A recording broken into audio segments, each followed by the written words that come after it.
성경은 어디를 찾아보셔도 이웃은 사랑하고 원수를 미워하라는 계명은 여러분 절대로 못 찾으실 겁니다. 예수님께서 너희들은 이웃을 사랑하고 원수를 미워하라는 것을 들었다라고 했을 때 사람에게 들은 것이지 구약의 율법이나 성경에 이웃은 사랑하고 원수를 미워하라는 율법은 하나님의 명령은 하나도 없습니다. 혹시 찾으시면 기독교 역사에 엄청난 발견을 하시는 거니까 한번 찾아보십시오. 예수님께서 지금 하시는 말씀은 너희들이 곡해했다라는 사실입니다.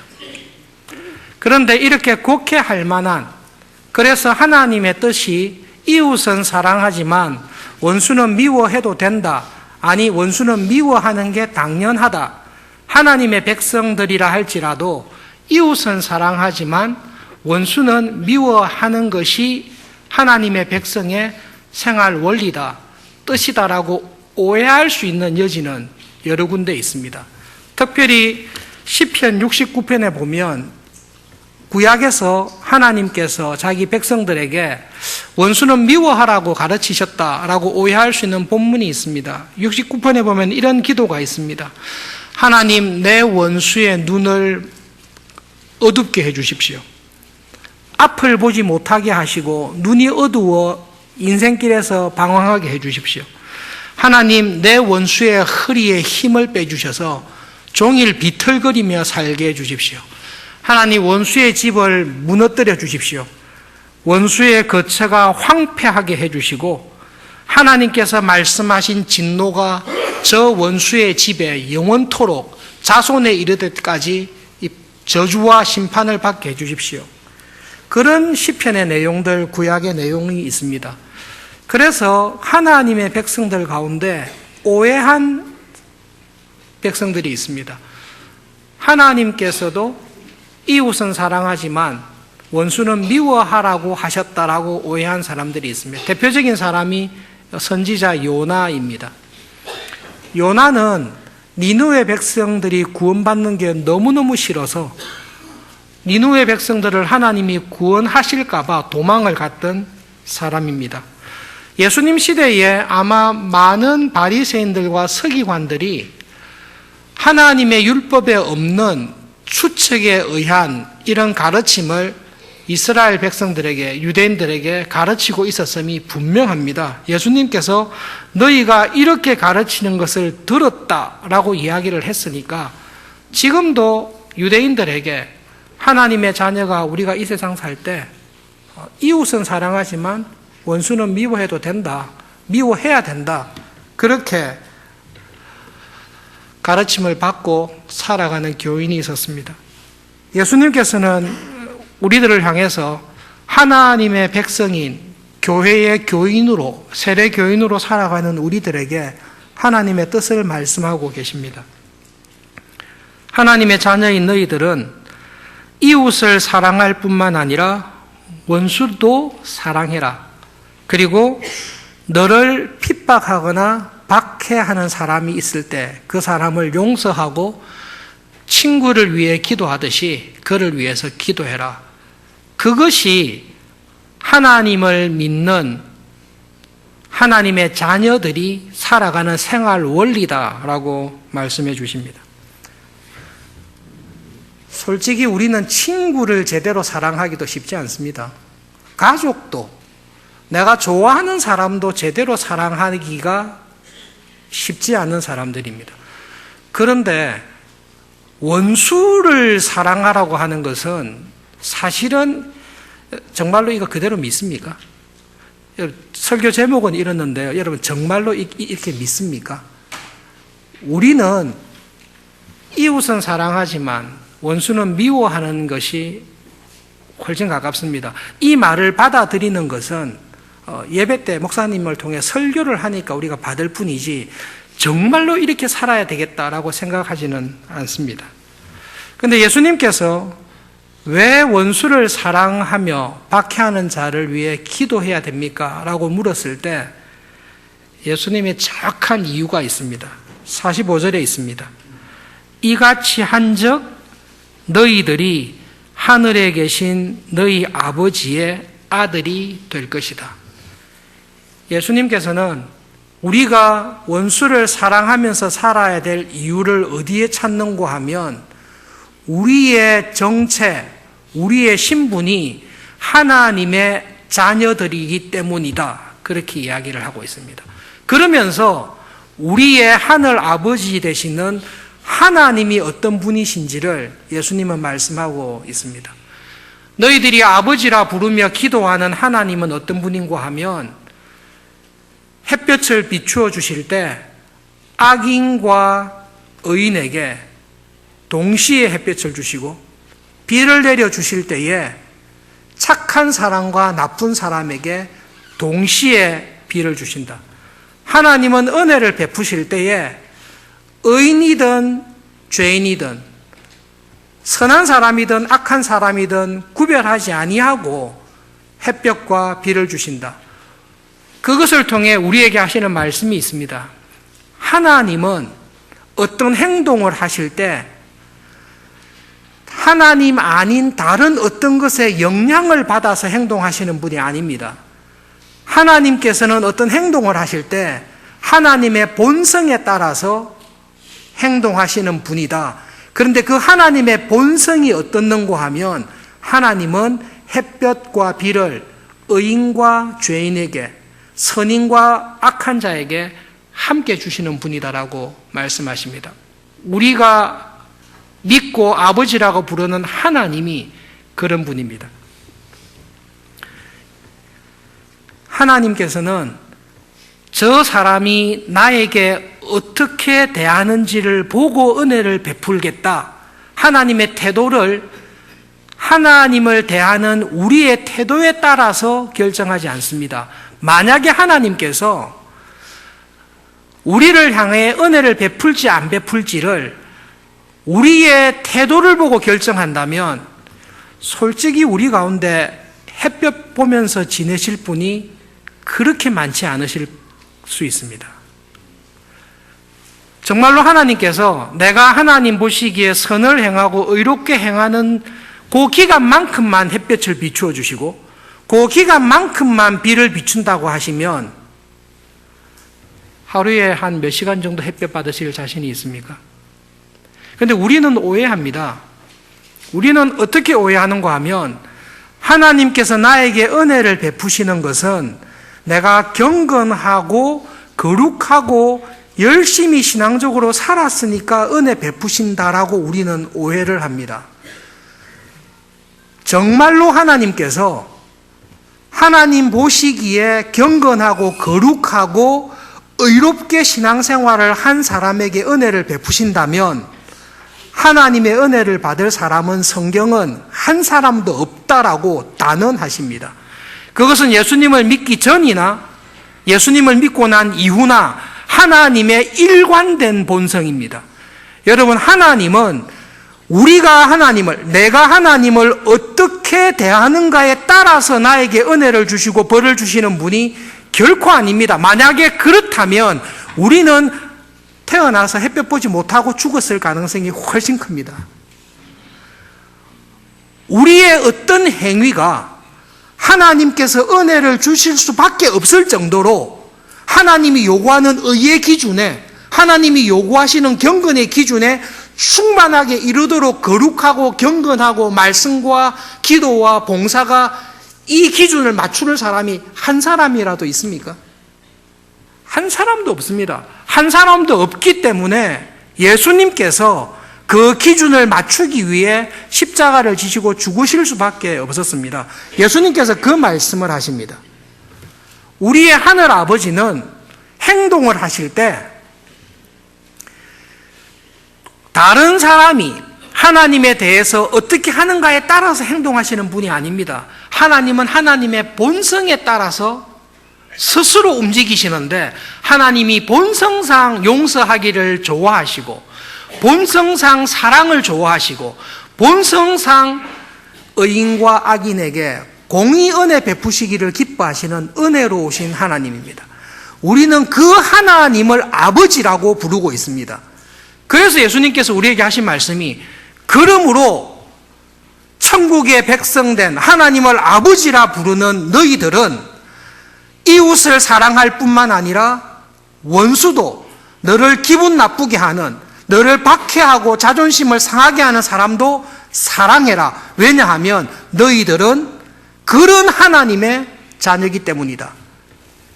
예수님께서 하시는 모든 산상수훈의 핵심 메시지는 우리가 누구인지, 우리가 누구의 자녀인지를 우리에게 확인시켜주고 계십니다. 우리의 본성을 잘 나타내는 속담이 있습니다. 가는 말이 고와야 오는 말이 곱다. 이 속담 순서가 이게 맞는지, 오는 말이 고와야 가는 말이 곱다. 이게 어느 건지 모르겠지만 좌우지간 우리에게 기준을 보면, 나를 기준으로 보면 나한테 오는 말이 고와야 내한테서 가는 말도 곱다. 이게 우리의 본성입니다. 우리는 저 사람이 나를 어떻게 생각하고 대우하는지에 따라서 그 사람을 대하게 되어 있습니다. 그래서 우리는 이런 핑계를 댑니다. 당신 왜 그렇게 화를 냅니까? 그렇게 했을 때 당신이 내한테 화를 내게 만들었잖아. 그게 저의 변명입니다. 나는 가만 놔두면 화 안 내는데 내가 화를 낸 것, 내가 기분 나쁘게 된 이유는 당신이 나에게 화를 내도록 부추겼잖아. 그게 우리의 변명입니다. 그래서 나의 곱지 못한 말, 나의 안 좋은 행동의 동기와 원인을 외부에서 찾습니다. 정말로 그렇습니까? 정말로 그렇습니까?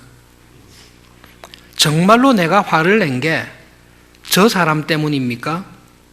아니면 내가 화를 내기로 작정한 겁니까? 선악과를 따먹은 게 뱀 때문입니까? 하와가 지가 따먹었습니까? 선악과를 따먹은 궁극적인 죄가 뱀에게 있다면 하나님께서 뱀만 심판하셨을 것입니다. 뱀은 유혹했습니다. 선악과를 따먹도록, 죄를 범하도록, 성질을 내고 자기 욕심대로 살도록 부추겼습니다. 아무리 부추겨도 예수님은 그 부추김의 유혹에 넘어가지 않습니다. 결국은 내가 어떤 태도를 취할 건가는 내가 결정하는 것입니다. 이 사실 앞에 아무도 피할 사람이 없습니다.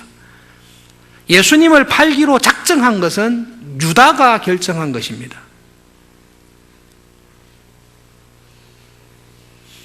가는 말이 곱지 않기로 작정한 것은 내가 그렇게 한 것입니다.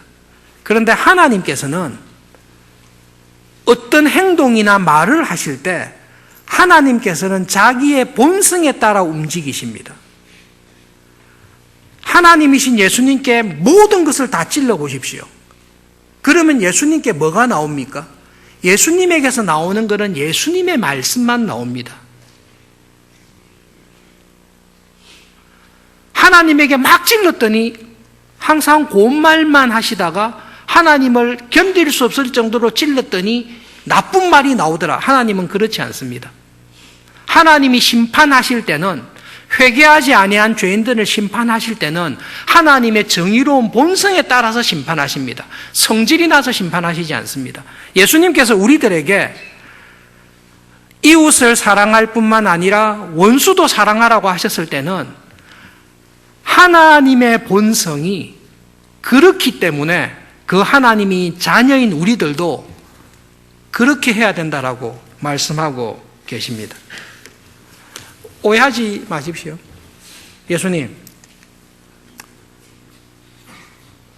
원수는 미워해야 되는데 원수를 왜 사랑하라고 하십니까?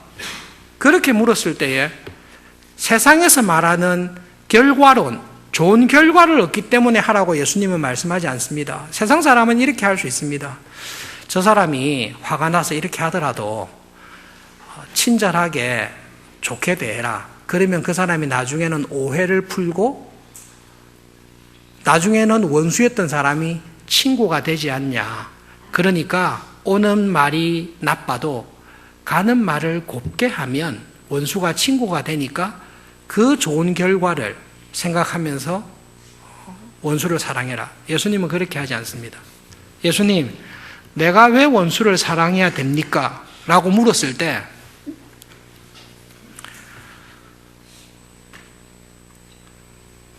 우리의 아버지가 하나님이시기 때문에 그렇다. 예수님은 그렇게 답을 하십니다. 내가 친절하게 대하면 저 원수가 회개해서 나와 친구가 될까요? 그런 사람도 있겠지만 죽을 때까지 안 되는 사람도 있습니다. 예수님께서는 우리에게 하신 말씀의 핵심은 내가 하는 행동은 이 행동이 효과가 있는가 없는가를 보고 결정하는 게 아니라 내가 이렇게 하는 행동은 나의 본질이 내가 하나님의 자녀이기 때문에 그렇습니다. 그리고 내가 아버지라고 부르는 하나님은 그런 분이기 때문에 아버지라고 부르는 하나님은 햇볕과 비를 의인과 죄인에게 함께 주시고 그 하나님은 죄인까지도 용서하시며 사랑하시는 분입니다. 그 분의 자녀가 되었기 때문에 우리에게 원수를 사랑하라고 말씀하십니다. 그렇게 할 때에 예수님께서 말씀하신 대로 우리가 하나님의 자녀가 될 수 있습니다. 그래서 여러분, 우리 안에는 두 가지 싸움이 있습니다. 결국 나의 태도와 말을 결정하는 것은 납니다. 그런데 내 안에 두 가지가 있습니다. 하나님을 믿기 이전에 세상의 가르침, 옛사람의 습성과 옛사람의 본성을 따라 살아가던 내가 항상 살아 있습니다. 그래, 이 습성은 나에게 뭐를 가르치는가 하면 너에게 친절하게 대하는 자는 친절하게 대하고 너를 자존심 상하게 하거나 건드리는 사람에 대해서는 복수해라. 이것을 가르쳐주고 있습니다. 이웃은 사랑하고 원수는 미워하라고 가르쳐줍니다. 하나님의 은혜로 하나님의 자녀로 거듭난 우리에게는 성령님의 법, 우리 안에 거하시는 성령님의 법이 있는데요. 이 법은 우리에게 이웃을 사랑할 뿐만 아니라 원수도 사랑해라. 왜냐하면 너는 하나님의 자녀로 거듭났는데 네가 아버지라고 부르는 하나님은 원수도 사랑하는 아버지이기 때문에 그 아버지의 아들인 너는 그렇게 살아라고 우리에게 말씀하고 계십니다. 그 어떤 전쟁보다 치열한 전쟁이 매일 생활 가운데 내 안에서 싸우고 있습니다.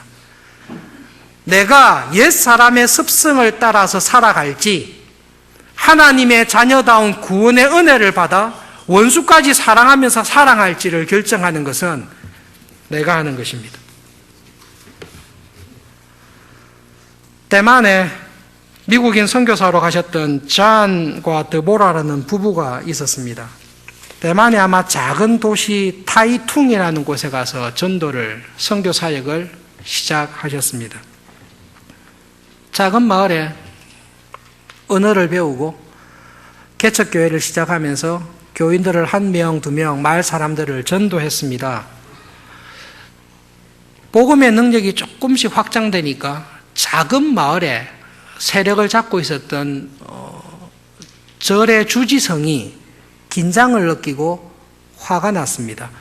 저대로 뒀다가는 절의 영향력에서 벗어날 것 같아서 이 주지성이 이 부부를 반대하기 위해서 매일 찾아왔습니다.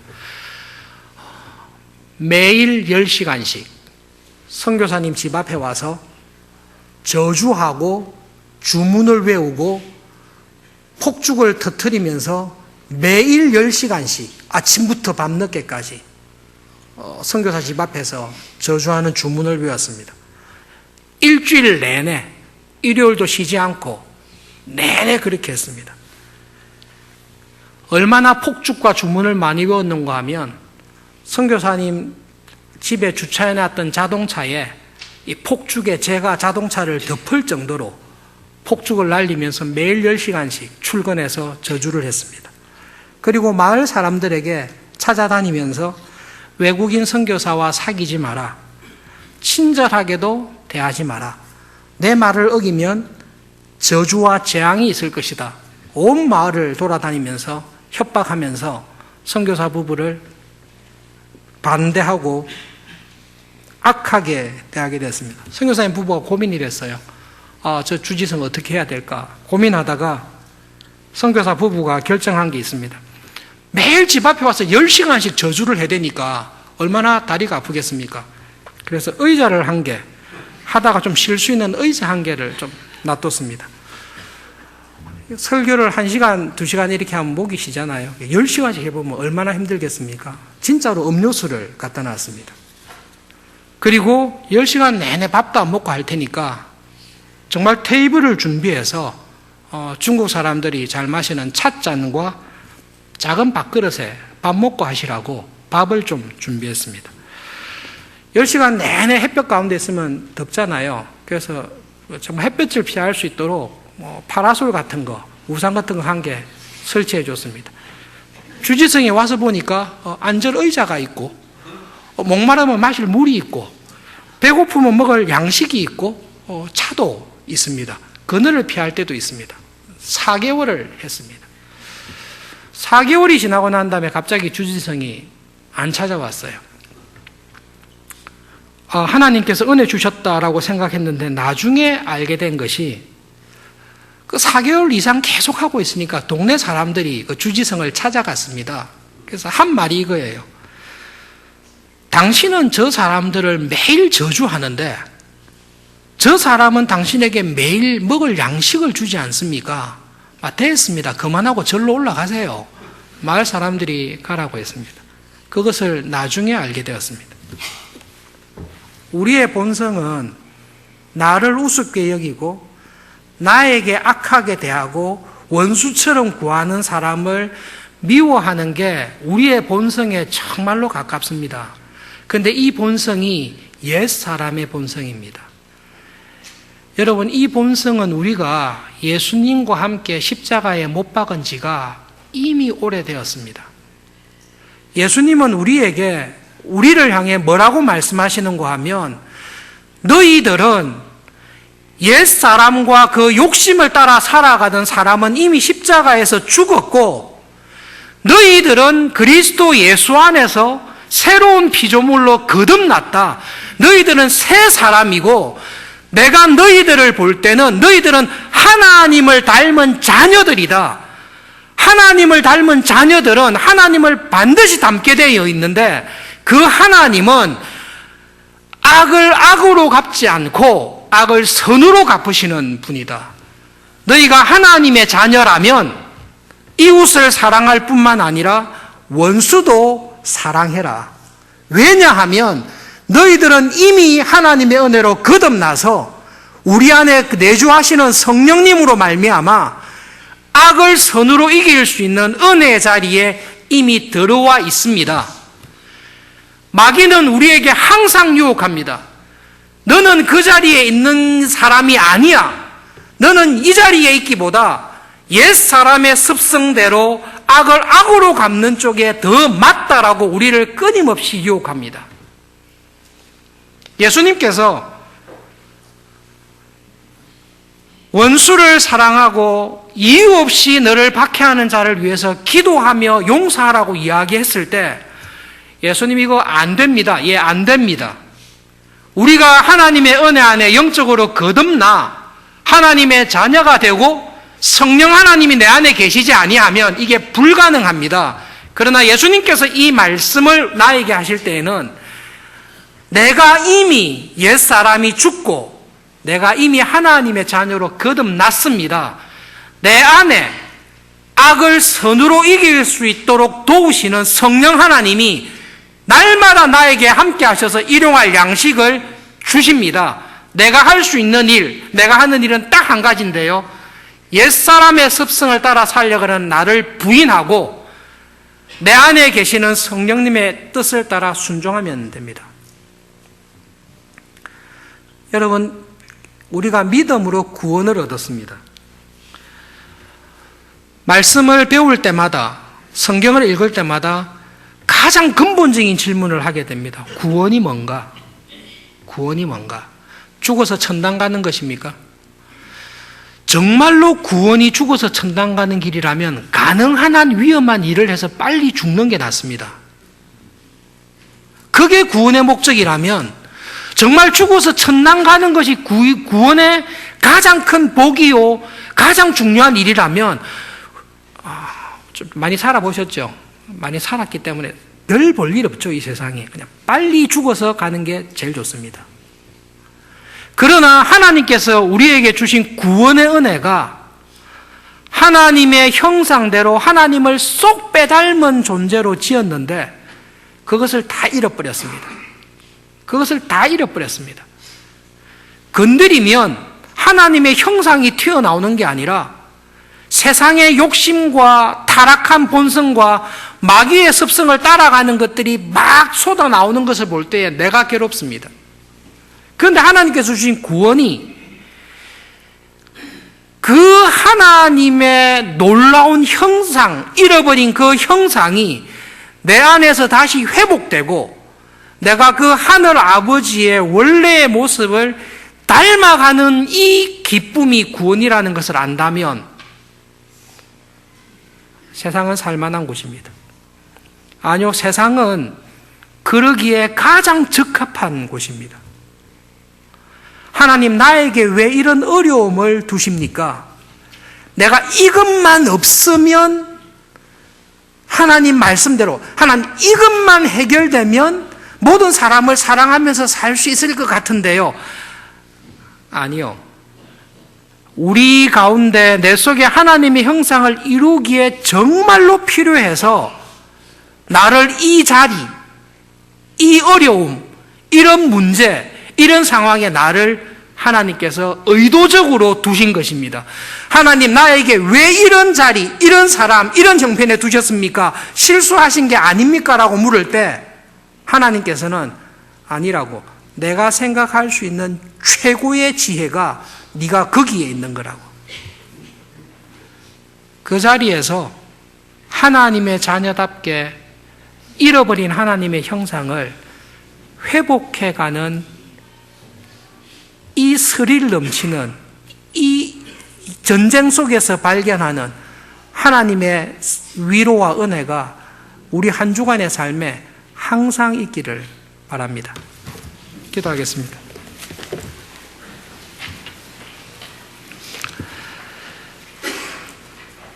예수님, 저희들에게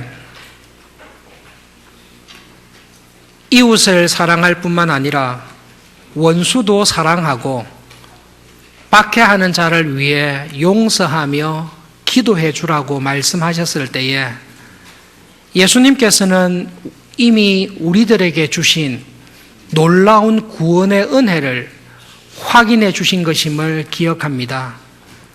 하나님 아버지, 우리가 이미 죄와 세상을 이겼고 이미 옛사람이 그리스도의 십자가에 못 박혀 죽었고 내 안에 예수님께서, 내 안에 성령 하나님께서 살아계시다는 것을 확정해 주시니 감사합니다. 이번 한 주간 어느 곳에 있든지 하늘 아버지를 쏙 빼닮은 하나님의 자녀로 살아갈 수 있도록 은혜를 주십시오. 한 주간 우리 주위에 있었던 모든 사람들이 너를 보니, 당신을 보니 당신의 하늘 아버지가 어떤 분이신지를 알겠습니다. 고백할 수 있는 그 소망을 마음에 품고 믿음으로 살아가는 하루하루가 되도록 하나님, 저희들을 붙잡아 주시고 은혜 베풀어 주시옵소서. 예수님의 이름으로 기도합니다. 아멘.